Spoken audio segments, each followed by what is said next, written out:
my webcam do a thing. Hi. Welcome. Today we're gonna jump right into day 12. I would like to do a recap, but it's not really sitting on me right now. So instead, we're just gonna jump right in, do some reading of Genesis 38 through 40, and then Psalms 12. And then, we're gonna see what we're feeling from there. Maybe as I go, I'll just give us reiterations of something's popped up that I feel like it needs to be addressed. I'll just speak from it then. Yeah. Yes, last week was genealogies anyway, but as always, the devotional video is in the description. I took a peek at it, and then I peeked ahead to tomorrow. I peeked ahead to yesterday. I peeked ahead to tomorrow's devotional video, and because they were two parts of a whole, but it was cool. It just talked about this is what it's going to say, but it just talked about the literary styles in the Bible, because sometimes when you're reading something so dense, you got to know how they're trying to communicate to you. Like, what art form are you taking here in writing this? So the devotional description is: reading the Bible wisely requires that we learn about the ancient literary styles used by the biblical authors. These writers express their ideas and claims through a variety of different types of literature. And this video will explore why it's important to tell them apart, so we can hear their message on their terms. Yeah, so last week was a lot of genealogy.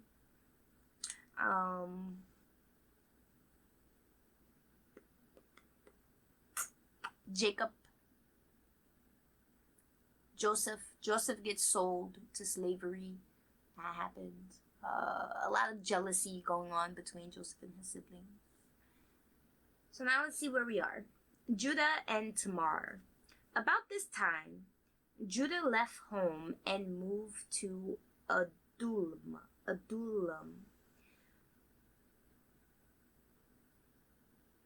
About this time. Yeah, see, I'm going to have to know what time frame we're talking here. So, Joseph is having his dreams. He gets sold off into slavery. Joseph gets bought to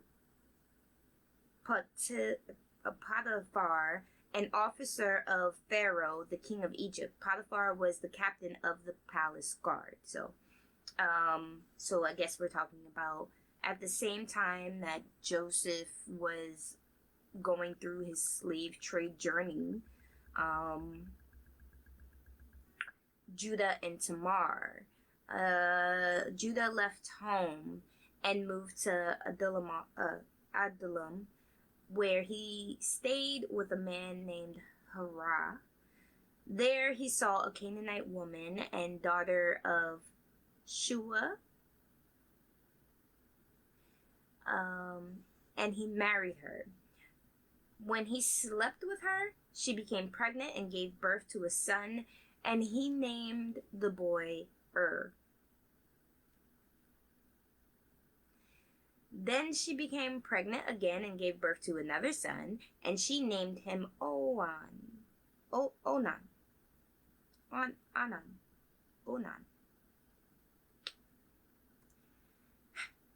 And when she gave birth to a third son, she named him Shelah. At the time of Shelah's birth, they were living in Kezib. In the course of time, Judah arranged for his firstborn son to marry a young woman named Tamar. But was a wicked man in the Lord's sight. So the Lord took his life. Ooh, how bad. How bad.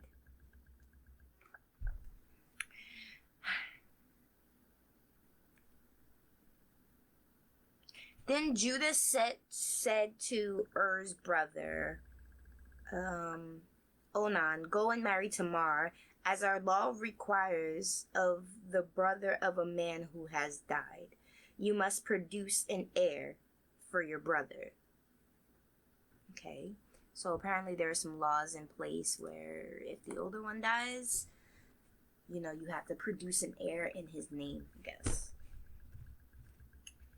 The next brother. But Onan was not willing to have a child who would not be his own heir. So whenever he had intercourse with his brother's wife, he spilled the semen on the ground. So he pulling out over here. But the Lord considered it evil for Onan to deny a child to his dead brother. So the Lord took Onan's life too.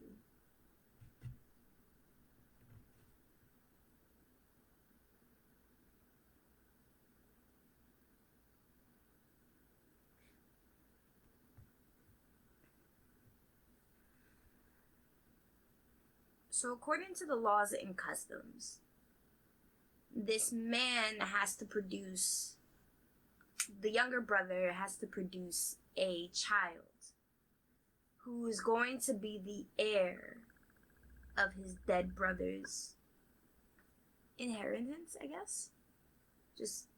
But he didn't want to produce a son that he couldn't claim as his own. He didn't want to obey the laws and the customs. I wonder if God taking Onan's life, because he was unpleased by his denial of his dead brother's heir, considered it evil.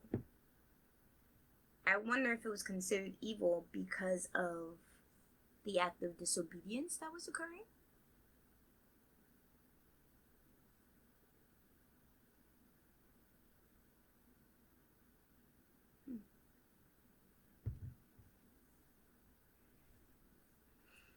Then Judah said to Tamar, his daughter-in-law, go back to your parents' home and remain a widow until my son, Shelah, is old enough to marry you. But Judah didn't really intend to do this because he was afraid Shelah would also die like his two brothers. So Tamar went back to live in her father's home. Some years later,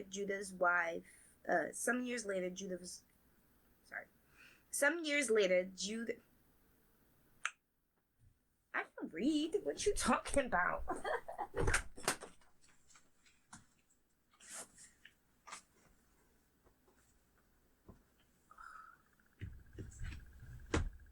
It's just one of those funky days.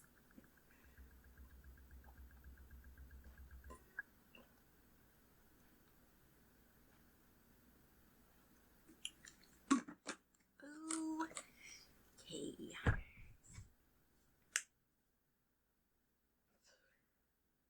So Tamar went back to live in her father's home. Some years later, Judah's wife died.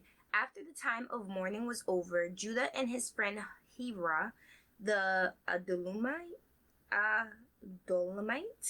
went up to Timnah to supervise the shearing of his sheep.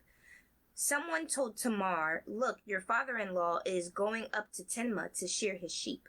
Tamar was aware that Shelah had grown up, but no arrangements had been made for her to come and marry him. So she changed out of her widow's clothing and covered herself with a veil to disguise herself. Then she sat beside the road at the entrance to the village of Enaim, which is on the road to Timnah. Judah noticed her and thought she was a prostitute, since she had covered her face. So he stopped and propositioned her. "Let me have sex with you," he said, not recognizing that she was his own daughter-in-law. "How much will you pay to have sex with me?" Tamar asked. "I'll send you a young goat from my flock," Judah promised. "But what will you give me to guarantee that you will send me the goat?" she asked. "What kind of guarantee do you want?" he replied. "On her widow's clothes as usual." So this woman has slept with Judah, his oldest son, and his second youngest, his middle son, and is promised to marry the youngest son, even though that was a deception.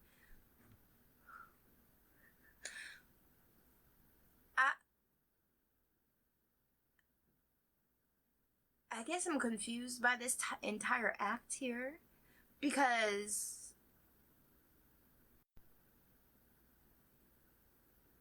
I'm just confused. I don't understand. So she takes off her widow's clothing, travels to intercept Judah on his run to a certain place. Judah misconstrues this whole situation, thinks it's just a prostitute. It's like, all right, I need a little romp for the night. My wife's dead, so I guess he's feeling lonely. Sleeps with her. She gets pregnant. She has his seal, his cord, and his walking stick.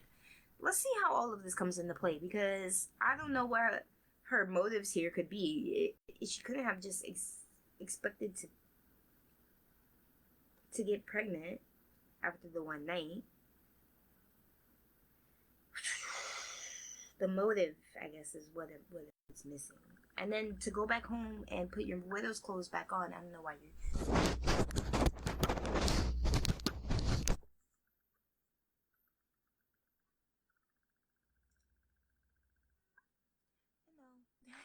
Eventually, we'll do something with you, but you're working. Anyway, later Judah asks his friend, later Judah asks his friend Hira, the Adullamite, to take the young goat to the woman and to pick up the things he had given her as his guarantee, but Hira could not find her. So he asked the men who lived there, "Where can I find the shrine prostitute who was sitting beside the road at the entrance to Enaim?" "We've never had a shrine prostitute here," they replied. Shrine prostitute? Shrine? What does that mean? Shrine. It means sacred prostitute. Temple prostitute. Ooh.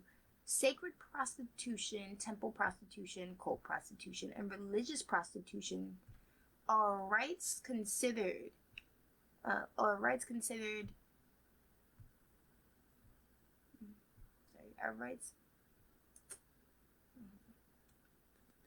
rights consisting of paid intercourse performed in the context of religious worship, possibly as a form of fertility rite or divine marriage.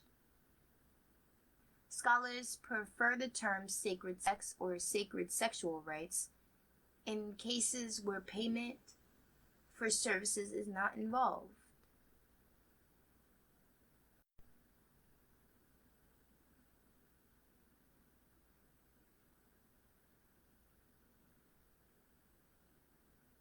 Sex magic? I feel like there's a whole nother rabbit hole. I'm gonna try to not fall in. Let's moving on. So Haran returned to Judah and told him, "I couldn't find her anywhere, and the men of the village claim they've never had a shrine prostitute there." "Then let her keep the things I gave her," Judah said. "I sent the young goat as we agreed, but you couldn't find her. We'd be the laughingstock of the village if we went back again to look for her." About 3 months later, Judah was told, "Tamar, your daughter-in-law, has acted like a prostitute, and now, because of this, she is pregnant. Bring her out and let her be burned," Judah demanded. and now she is pregnant.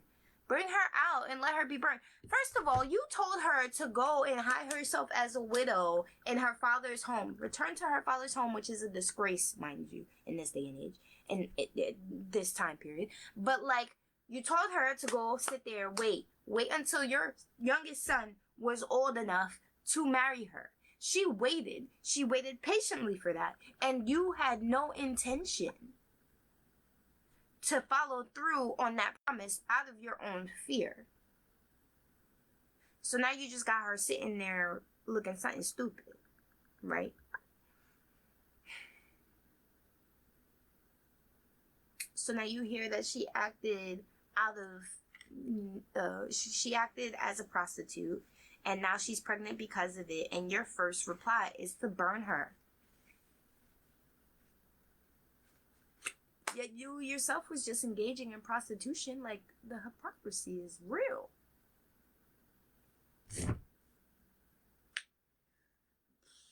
But as they were taking her out to kill her, she sent this message to her father-in-law. The man who owns these things made me pregnant. Look closely.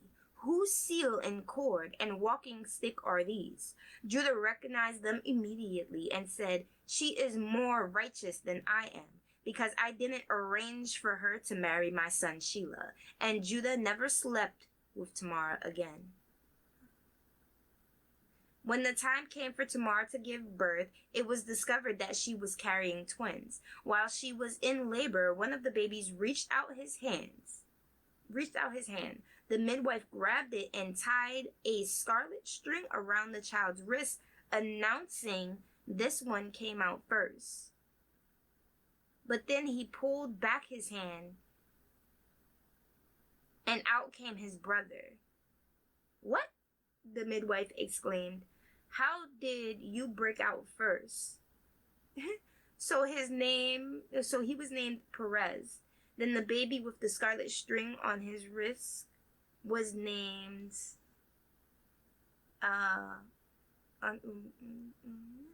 Then the baby with the scarlet string on his wrist was born, and he was named Zerah. So Perez means breaking out, and Zerah means scarlet or brightness. How'd you even find room to, like, wiggle yourself out of there? I'm always so curious at the devotional video or I think the second devotional video that, like, I proceeded on to today did a great job of saying, like, that the lack of details are a purposeful act of Hebrew literature, and that, like, it's done to draw you in, to keep you questioning, to keep you looking, and when you get the story as a whole, you start learning more and more of the pieces start to fit in. It's like building a puzzle almost.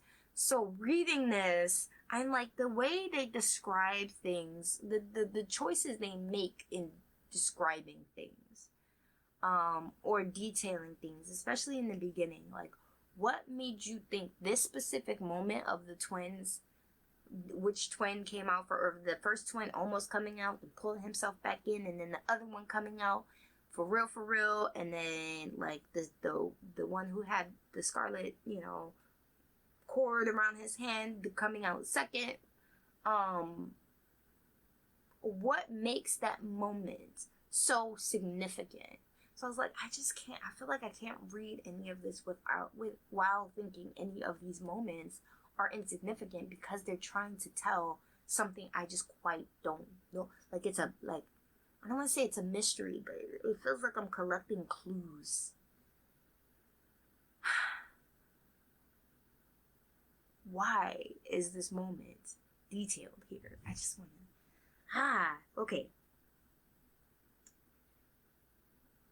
Okay.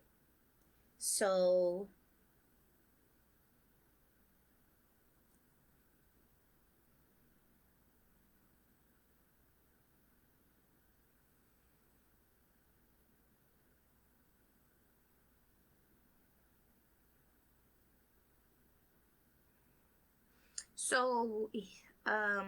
Tamar ends up being redeemed almost, and being called more righteous, or being seen as, you know, she is more righteous than I am because I didn't arrange for her to marry my son, Sheila.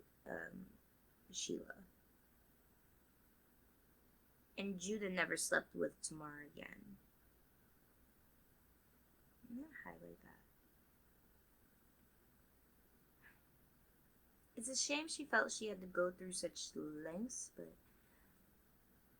And I like how these things came into play at the time of her, they were about to kill her. So, like, she's like, you know, it comes to her defense almost. This is the man who slept with me. The man who owns these things made me pregnant. Look closely. Whose seal and cord and walking stick are these? It's also good that Judah didn't try to play it off and deny it. Because I think there's only two people who know are, you know, that's between Tamar and but who's seal and cord? Okay, he couldn't really have denied it, right? Because it's your seal. Your seal identifies, that's pretty much your license, like, or at least it identifies your family claim, right? So, yeah. She ends up having twins. I wonder if those twins become the heir, quote unquote, to the two dead brothers. Because certain laws at play. Joseph in Potiphar's house. When Joseph was taken to Egypt by the Ishmaelite traders, he was purchased by Potiphar, an Egyptian officer. Potiphar was the captain of the guard for Pharaoh, the king of Egypt. The Lord was with Joseph, so he succeeded in everything he did as he served in the home of his Egyptian master. Potiphar noticed this, and he realized that the Lord was with Joseph, giving him success in everything he did. This pleased Potiphar, so he soon made Joseph his personal attendant. He put him in charge of his entire household and everything he owned. From the day Joseph was put in charge of his master's household and property, the Lord began to bless Potiphar's household for Joseph's sake. All his household affairs ran smoothly, and his crops and livestock flourished. So Potiphar gave Joseph complete administrative responsibility over everything he owned. With Joseph there, he didn't worry about a thing except what kind of food to eat. Joseph was a very handsome and well-built young man, and Potiphar's wife soon began to look at him lustfully. "Come and sleep with me," she demanded. But Joseph refused. Mind you, Joseph is still a slave at this point. And I would assume that she is like also a master of his. But Joseph refused. "Look," well, you can't serve two masters, so he told her, "My master trusts me with everything in his entire household. No one here has more authority than I do. He has held back nothing from me except you, because you are his wife. How could I do such a wicked thing? It would be a great sin against God." She kept putting pressure on Joseph day after day, but he refused to sleep with her, and he kept out of her way as much as possible. One day, however, no one else was around when he went in to do his work. She came and grabbed him by his cloak, demanding, "Come on, sleep with me." Joseph tore himself away, but he left his cloak in her hand as he ran from the house. When she saw that she was holding his cloak and he had fled, she called out to the servants. Soon all the men came running. "Look," she said, "my husband has brought this Hebrew slave here to make fools of us. He came into my room to rape me, but I screamed. When he heard me scream, he ran outside and got away, but he left his cloak behind with me." The lie, the deception, oh my god. Okay, so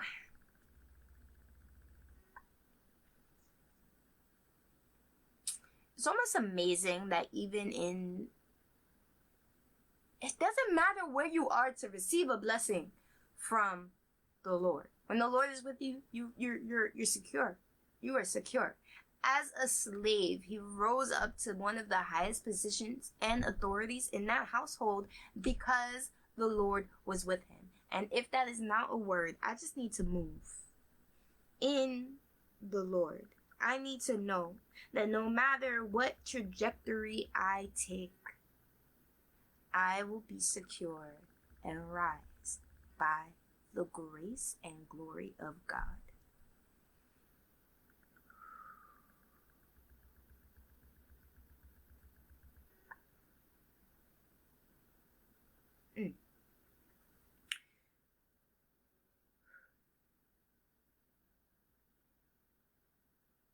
Okay, now this woman. I wonder how long she was putting the pressure on.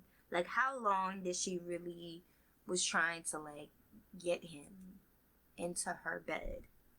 And I wonder if he has said anything about what was going on. Or did he just keep it quiet? Like, does anyone, and I feel like people in the house obviously know the truth of who was lusting after who. But let's see. Let's see how this is played out. Joseph put in prison. Potiphar was furious when he heard his wife's story about how Joseph had treated her. So he took Joseph and threw him into the prison where the king's prisoners were held, and there he remained. But the Lord was with Joseph in the prison and showed him his faithful love. And the Lord made Joseph a favorite with the prison warden. Before long, the warden put Joseph in charge of all the other prisoners and over everything that happened in the prison. The warden had no more worries because Joseph took care of everything. The Lord was with him and caused everything he did to succeed.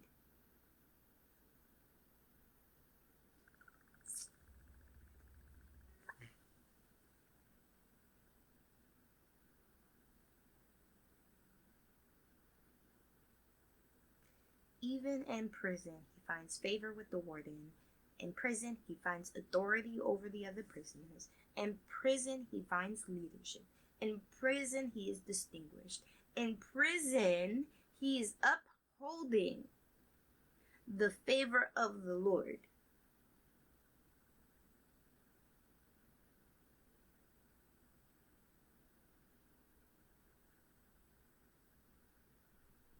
Even back at his master's house, he was remaining integrity. He was holding on to his integrity. You know, like he could have very easily just gone to the path of least resistance and slept with this woman who was throwing himself at her. We've heard stories of throwing herself at him, and we've heard story time and time again about, you know, and then she was given to him and he just slept with her. Or like there's really been no resistance when a woman is thrown upon a man at this point. There's really been no like denial in that. But this moment here, he's like, no, my master, that would be a betrayal not only to my master but to God, because he's given me everything. He's given me rule over everything and told that you and kept me from you, essentially, because you are his wife. How could I take what's his? Like, that would be disgrace to my God. I can't. To withstand and hold true to that during the entire, I want to say this entire like courtship or seduction that was happening, and then to be accused and persecuted falsely, not have anyone or anything come to your defense, and to take this prison sentence as is, to rise up in the prison sentence and then to show integrity and to do the work and the worries of the warden, to take care of the work and the worries of the warden. He could have easily been just like given up and lamented, because at this point, he's betrayed by his family, his brothers, and sold into slavery. Becomes a slave, does all of the work, and then rises up through the household of the commander, right? Only to be unjustly accused by the commander's wife, to be then thrown in prison, right? So this is a lot of up and down, but I can imagine he's feeling all of this is unwarranted. Like, I can imagine he's feeling the injustice in the sum total of his injustice the whole time.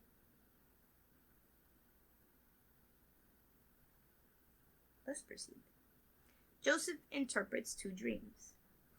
Sometime later, Pharaoh's chief cupbearer and chief baker offended their royal master.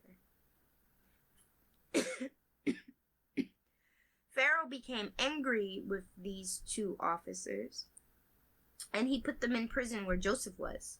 He put them in the prison where Joseph was, in the place of the captain, in the palace of the captain of the guard. They remained in prison for quite some time, and the captain of the guard assigned them to Joseph, who looked after them. While they were in prison, Pharaoh's cupbearer and baker each had a dream one night, and each dream had its own meaning. When Joseph saw them the next morning, he noticed that they both looked upset. "Why do you look so worried today?" he asked them. So he's still showing concern for other people. Like, hold on. I want to know what a cupbearer cup. But that can't just be as simple as someone who holds his cup, right? Cupbearer in Bible. Let's go with that. The position is first mentioned in Genesis 41, yes. Butler. Okay, the first chief of butlers, according. Okay, so he's pretty much like. So the butler and the head chef are thrown in prison because they offended Pharaoh. And while they were in prison, Pharaoh's cup, right, they have the dream. And then Joseph's like, "Why do you look so worried?" And they replied, "We both had dreams last night, but no one can tell us what they mean."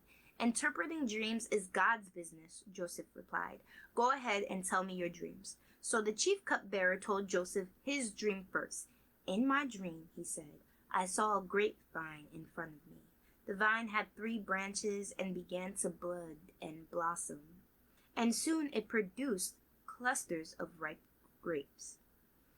I was holding Pharaoh's wine cup in my hand, so I took a cluster of grapes and squeezed the juice into the cup. Then I placed the cup in Pharaoh's hand." "This is what the dream means," Joseph said. I wonder if there's even a beat. Like, is there a moment where he's like, like this? Does he have to think about it? "This is what the dream means," Joseph said. "The 3 branches represent 3 days. Within 3 days, Pharaoh will lift you up and restore you to your position as chief cupbearer. And please remember me and do me a favor when things go well for you. Mention me to Pharaoh, so he might let me out of this place, for I was kidnapped from my homeland, the land of the Hebrews. And now I'm here in prison, but I did nothing to deserve it." When the chief baker saw that Joseph had given the first dream such a positive interpretation, he said to Joseph, "I had a dream too. In my dream, there were 3 baskets of white pastries stacked on my head. The top basket contained all kinds of pastries for Pharaoh, but the birds came and ate them from the basket on my head." "This is what the dream means," Joseph told him. "The 3 baskets also represent 3 days. 3 days from now, Pharaoh will lift you up and impale your body on a pole. Then the birds will come and peck away your flesh. Not getting such a negative interpretation when you're so hopeful. Oh, he got a good one. Maybe my interpretation is gonna be good too. Ooh, all right. 3 days from now, you're gonna be impaled on the pole and by Pharaoh, and then the birds will peck away your flesh. Your bird food. That's what he said. Your bird food. Pharaoh's birthday came 3 days later, and he prepared a banquet for all his officers and staff. He summoned his chief cupbearer and chief baker to join the other officials. He then restored the chief cupbearer to his former position so he could again hand Pharaoh his cup. But Pharaoh impaled the chief baker just as Joseph had predicted when he interpreted his dream. Pharaoh's cupbearer, however, forgot all about Joseph, never giving him another thought. Oh. Really? Because I feel like I would remember the man who properly discerned not one, but 2 dreams of and looked after me while I was in prison. I feel like I would remember those things. But I guess this cupbearer was really just looking out for himself. He had a hard time, and he was just trying to focus on himself.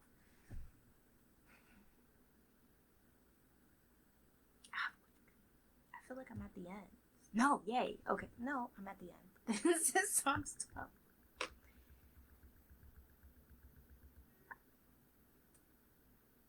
I feel like those were short. I don't know. I could do another day.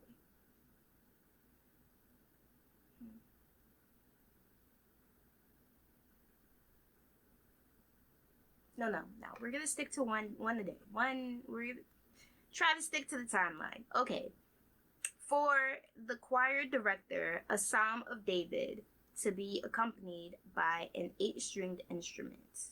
This is like a lyre, harp of some kind. Help, O Lord, for the godly are fast disappearing. The faithful have vanished from the earth. Neighbors lie to each other, speaking with flattering lips and deceitful hearts. May the Lord cut off their flattering lips and silence their boastful tongues. They said, we will lie to our heart's content, and our lips are our own. Who can stop us? The Lord replies, I have seen violence done to the helpless, and I have heard the groans of the poor. Now I will rise up to rescue them, as they have longed for me to do. The Lord's promises are pure, like silver refined in a furnace, purified 7 times over. Therefore, Lord, we know you will protect the oppressed, preserving them forever from the lying generation. Even though the wicked strut about, and evil is praised throughout the land.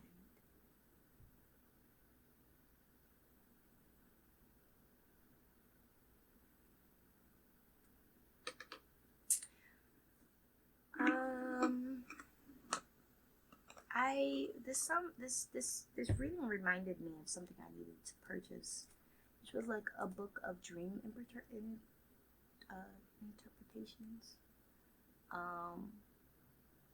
Fitting. So I should go get that. Put that on the to-do list. But all in all, I was kind of hopeful. I don't know why though, because I knew that Joseph gets thrown into jail.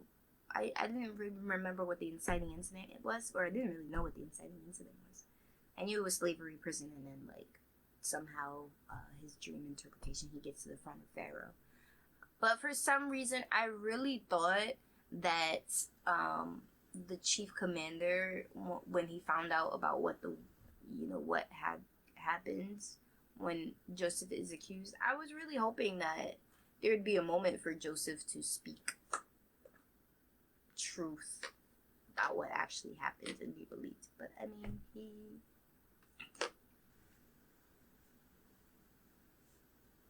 I guess even in your anger, you don't usually make the wisest of decisions. Not that, like, you don't make level-headed decisions. But at least he didn't kill Joseph. He was probably fully in his right to kill Joseph in that moment.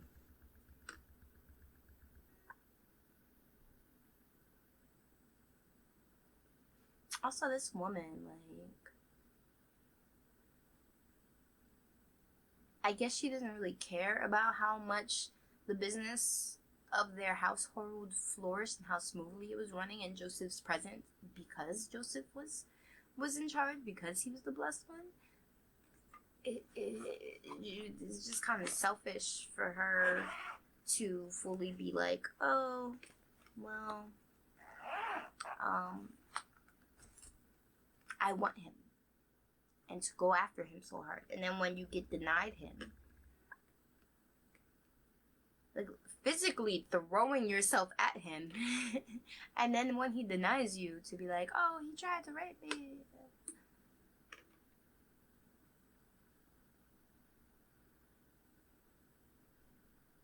There's a lot of people out there who would just try to disturb your peace, like, out of their own selfish desires. They're just gonna keep trying to disturb your peace, to get you to do things their way. I hope I could see, even, like, there's been a lot of deceit in these past chapters, like, the deceit, and I do not feel I have the ability to see through deceit clearly. I have an instinct that, hey, but I try to give people such benefit of the doubt. I wonder, like, how prone to deception I am, like, when they go this hard. So it's why I need more people around me who see.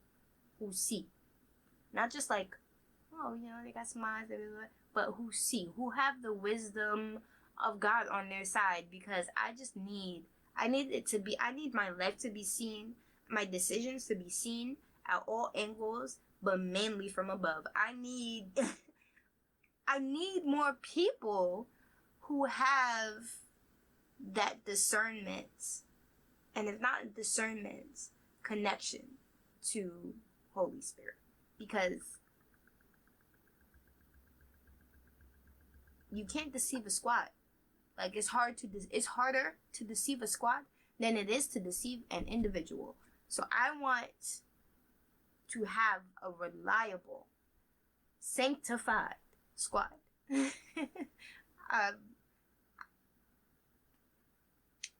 craving it. Like, I trust my squad, but I just want that level of, like, ooh, the sanctified squad, that, like, you talk to me in God. You're not always saying what I want to hear. You're not always trying to, like, boost me up, but, like, you are trying to look out for me as much as I would be trying to care for and look out for you. But we just talk to each other in worship.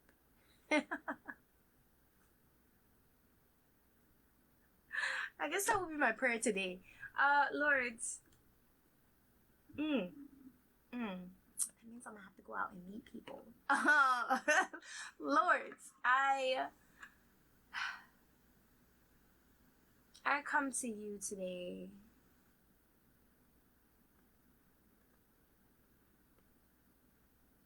content, striving to enjoy every moment that is my life.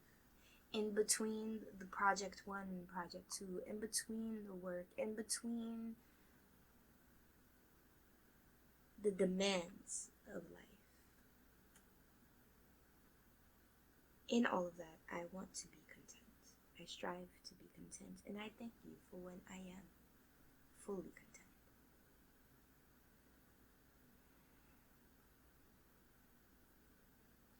God, I ask that the people who enter my life, may they be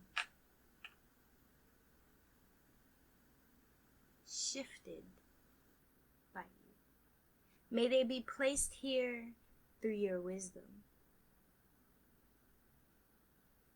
through your guidance, and for your purpose. I ask to be provided with the people who belong near me in this season of my life. And if you can, while you're at it, describe to me what season I'm in, because confusion. Father God, whew, thank you for the strength that you provide me.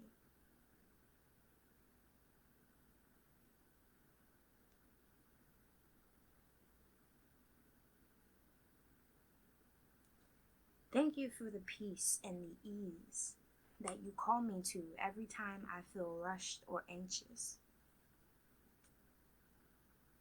Father God, as I continue to absorb your word, as I continue to seek you, I ask for the clarity that I need to allow the Bible to breathe into me.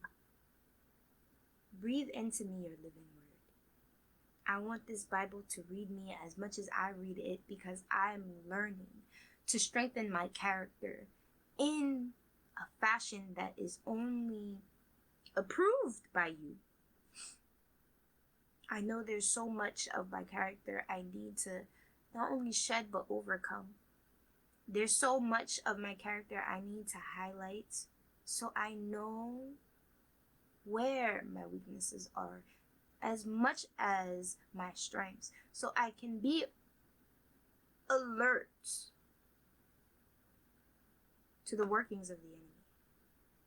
I can be alert when I'm straying off the path, because the signs are there.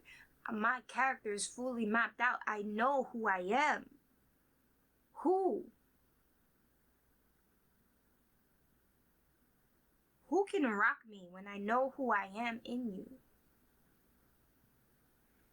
I'm clear. I know that right now my biggest weakness is myself. But Father God, I thank you as I work to shape who I am. I thank you because I know you are helping me. I know you are molding me. I know you are putting in the ingredients that's going to make me, mwah, ooh, chef kiss, let's go. Thank you, Father God. In Jesus' name I pray. Amen. Okay, we're going to end the stream there. Thank you again for joining me tonight. Tomorrow, I think we have more Genesis, but we're almost done, right? Because, no, I was at 40. I think we got 2 more. I think we got like 4 more days of Genesis.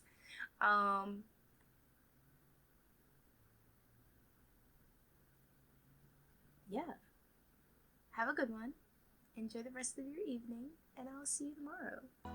Bye-bye.